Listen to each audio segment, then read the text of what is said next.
नमस्कार मित्रों, हमारे चैनल में आपका स्वागत है। आज हम सुनेंगे माँ ब्रह्मचारिणी का वर्णन। दधाना देवी प्रसीतु करपद्माभ्यामक्षमालाक मंडलु मयि ब्रह्मचारिण्यनुत्तमा। माँ दुर्गा की नव शक्तियों का दूसरा स्वरूप ब्रह्मचारिणी का है। यहाँ ब्रह्मा शब्द का अर्थ तपस्या है। ब्रह्मचारिणी अर्थात तप की चारिणी, तप का आचरण करने वाली। कहा भी है वेदस्तत्वं तपो ब्रह्मवेद। तत्व और तप ब्रह्मा शब्द के अर्थ है। ब्रह्मचारिणी देवी का स्वरूप पूर्ण ज्योतिर्मय एवं अत्यंत भव्य है। इनके दाहिने हाथ में जप की माला एवं बाएं हाथ में कमंडलू रहता है। अपने पूर्व जन्म में जब ये हिमालय के घर पुत्री रूप में उत्पन्न हुई थी, तब नारद के उपदेश से इन्होंने भगवान शंकर जी को पति रूप में प्राप्त करने के लिए अत्यंत कठिन तपस्या की थी। इसी दुष्कर तपस्या के कारण इन्हें तपश्चारिणी अर्थात ब्रह्मचारिणी नाम से अभिहित किया गया। 1000 वर्ष उन्होंने केवल फल मूल खाकर व्यतीत किए थे। 100 वर्षों तक केवल शाक पर निर्वाह किया था। कुछ दिनों तक कठिन उपवास रखते हुए खुले आकाश के नीचे वर्षा और धूप के भयानक कष्ट सहे। इस कठिन तपस्या की पश्चात 3000 वर्षों तक केवल जमीन पर टूटकर गिरे हुए बेलपत्रों को खाकर वह अहर्निश भगवान शंकर जी की आराधना करती रही। इसके बाद उन्होंने सूखे बेलपत्रों को भी खाना छोड़ दिया। कई हजार वर्षों तक वह निर्जल और निराहार तपस्या करती रहीं। पत्तों पर्णम को भी खाना छोड़ देने के कारण उनका एक नाम अपर्णा भी पड़ गया। कई हजार वर्षों की इस कठिन तपस्या के कारण ब्रह्मचारिणी देवी का वह पूर्व जन्म का शरीर एकदम क्षीण हो उठा। वह अत्यंत ही कृशकाय हो गई थी। उनकी यह दशा देखकर उनकी माता मेना अत्यंत दुखित हो उठी। उन्होंने उन्हें उस कठिन तपस्या से विरत करने के लिए आवाज दी, उमा, अरे नहीं, ओ नहीं। तब से देवी ब्रह्मचारिणी का पूर्व जन्म का एक नाम उमा भी पड़ गया था। उनकी इस तपस्या से तीनों लोकों में हाहाकार मच गया।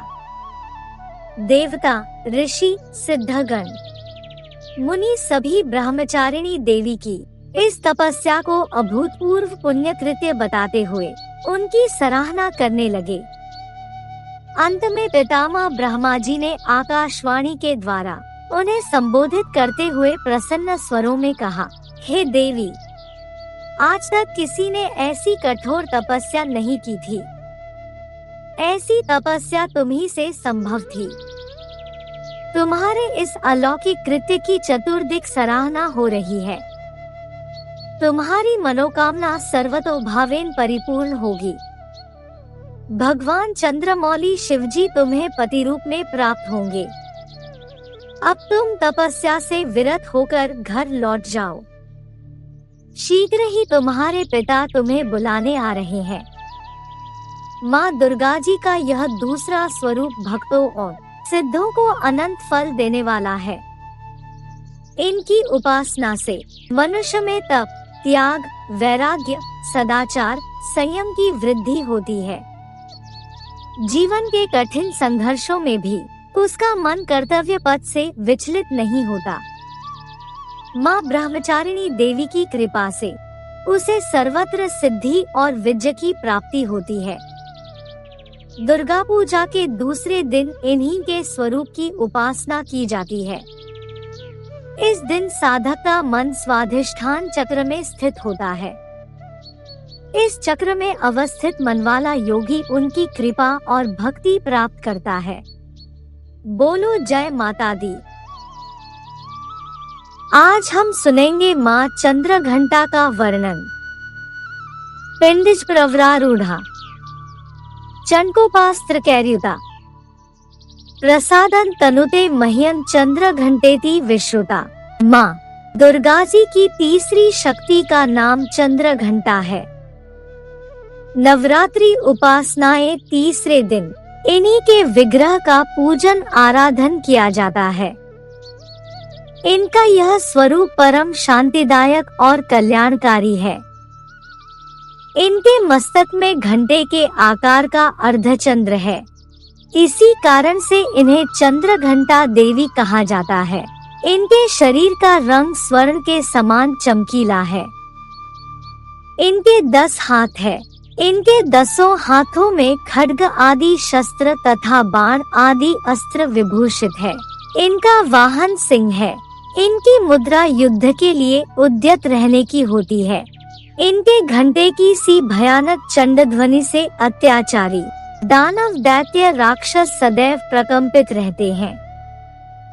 नवरात्र की दुर्गा उपासना में तीसरे दिन की पूजा का अत्यधिक महत्व है।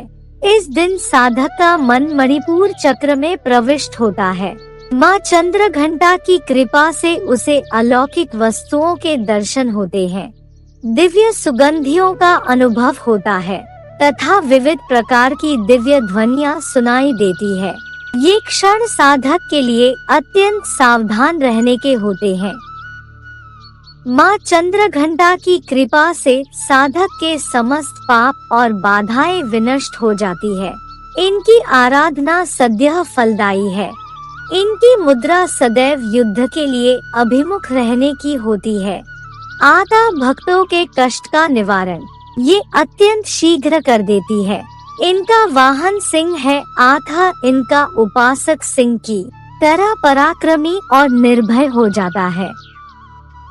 इनके घंटे की ध्वनि सदा अपने भक्तों की प्रेत बाधादि से रक्षा करती रहती है। इनका ध्यान करते ही शरणागत की रक्षा के लिए इस घंटे की ध्वनि निनादित हो उठती है। दुष्टों का दमन और विनाश करने में सदैव तत्पर रहने के बाद भी इनका स्वरूप दर्शक और आराधक के लिए अत्यंत सौम्यता एवं शांति से परिपूर्ण रहता है। इनकी आराधना से प्राप्त होने वाला एक बहुत बड़ा सद्गुण यह भी है कि साधक में वीरता निर्भयता के साथ ही सौम्यता एवं विनम्रता का भी विकास होता है। उसके मुख नेत्र तथा संपूर्ण काया में कांति गुण की वृद्धि होती है। स्वर में दिव्य अलौकिक माधुर्य का समावेश हो जाता है। माँ चंद्र घंटा के भक्त और उपासक जहाँ भी जाते हैं, लोग उन्हें देखकर शांति और सुख का अनुभव करते हैं। ऐसे साधक के शरीर से दिव्य प्रकाश युक्त परमाणुओं का अदृश्य विकिरण होता रहता है। यह दिव्य क्रिया साधारण चक्षुओं से दिखलाई नहीं देती, किंतु साधक और उसके संपर्क में आने वाले लोग इस बात का अनुभव भली भांति करते रहते हैं। हमें चाहिए कि अपने मन, वचन, कर्म एवं काया को विहित विधि विधान के अनुसार पूर्णतः परिशुद्ध एवं पवित्र करके माँ चंद्र घंटा के शरणागत होकर उनकी उपासना आराधनाएं तत्पर हों। उनकी उपासना से हम समस्त सांसारिक कष्टों से विमुक्त होकर सहज ही परम पद के अधिकारी बन सकते हैं। हमें निरंतर उनके पवित्र विग्रह को ध्यान में रखते हुए साधना की ओर अग्रसर होने का प्रयत्न करना चाहिए। उनका ध्यान हमारे इस लोक और परलोक दोनों के लिए परम कल्याणकारी और सद्गति को देने वाला है। बोलो चंद्र घंटा माता की जय। जय माता दी।